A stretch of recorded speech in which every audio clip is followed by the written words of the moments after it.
Governor Murphy, thank you for coming here and making the time to see us. Honored to be with you. Of course. We've come a long way, but we're still in the fight, and I just would plead with everybody watching this to please get vaccinated, please do the right thing, and assuming we all do, and folks have by the millions in New Jersey, we'll get through this together. Thank you. First, for the main reason why we're here, AAYC has endorsed you and your campaign. You are the first sitting governor to get the endorsement. Could you tell us the significance of this event? First of all, I'm very humbled and obviously very happy, and I know I speak on behalf of Lieutenant Governor Sheila Oliver. This is a big deal. You know, when you get endorsed by an organization like this, you wear that as a badge of honor.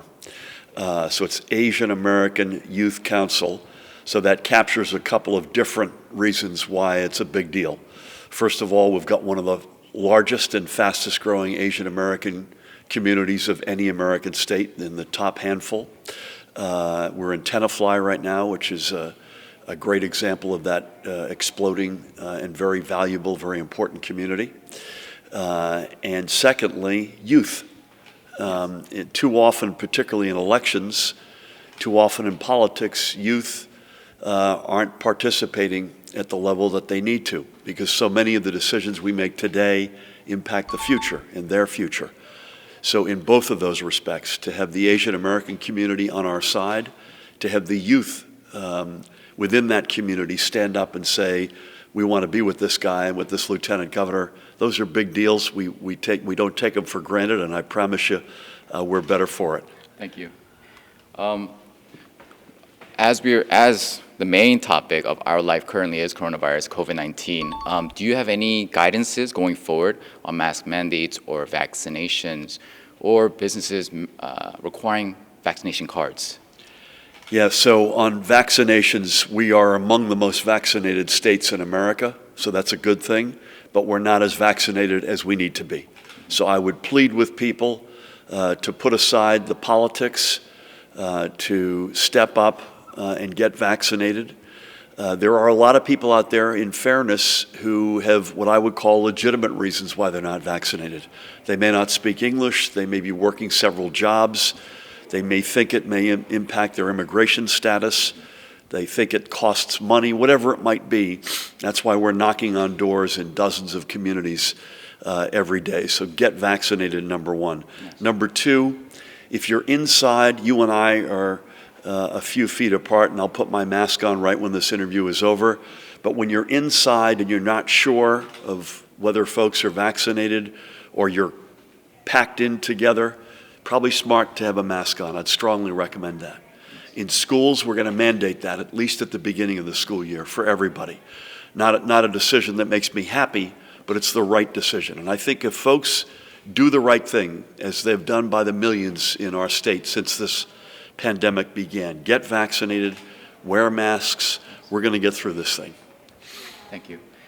Lastly, obviously this coming election, the ticket is very diverse. We have yourself, obviously, and then we have Johnson, Hayter Park. It's a very diverse ticket. Do you believe that there's a significance to that, and then going forward that there should be more Asian Americans coming out and getting involved in politics in New Jersey? Yeah, without question, the diversity is significant, and we need more of it.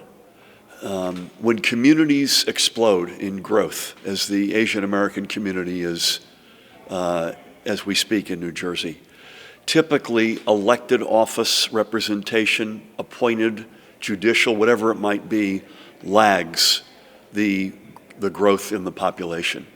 I view it's our job collectively, my job personally, to shrink that gap, shrink that lag.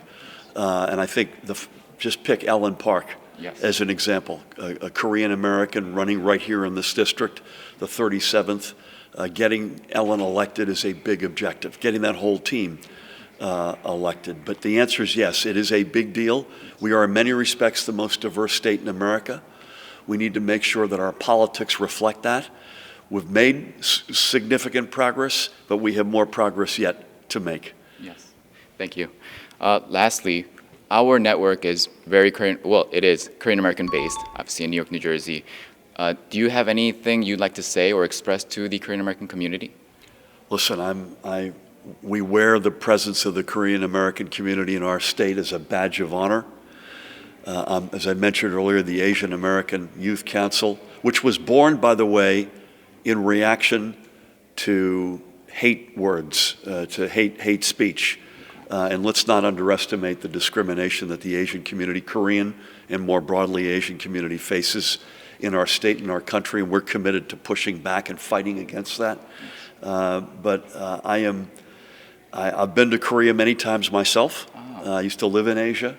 It's a country that I have great admiration for, and the Korean American community in the state of New Jersey is one of our most important. It's growing really fast, and I celebrate that along with the community. Thank you. Thank you, Governor. Great to be with you.